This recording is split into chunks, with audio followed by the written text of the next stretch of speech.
నమస్కారం. ఈటీవీ 360కి స్వాగతం. ముందుగా ప్రధానాంశాలు.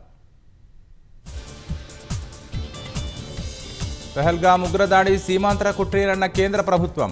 జమ్మూ కశ్మీర్ అభివృద్ధిని పాక్ సహించలేకపోయిందని వెల్లడి. ఉగ్రదాడి హంతకులు సూత్రధారుల అంతు తేలుస్తామన్న కేంద్రం. దాయాదికి బుద్ధి చెప్పేలా దౌత్యపరంగా కఠిన చర్యలకు నిర్ణయం. దాడితో భయభ్రాంతులకు లోనైన జమ్మూ కశ్మీర్లోని పర్యాటకులు.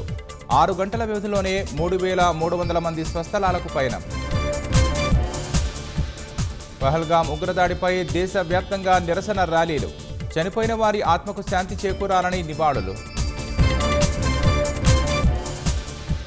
సీఎం విదేశీ పర్యటనలతో 2,44,000 కోట్ల పెట్టుబడులు, 80,500 ఉద్యోగ అవకాశాలొస్తాయని ప్రకటించిన సర్కార్. భూభారతి పైలట్ మండలాల్లో సాదా బైనామా దరఖాస్తులే ఎక్కువ. ప్రతి రైతుకు భూదార్ ఇస్తామన్న మంత్రి పొంగులేటి శ్రీనివాసరెడ్డి. బంగ్లాదేశీయులకు హైదరాబాద్లో అక్రమంగా బర్త్ సర్టిఫికెట్లు.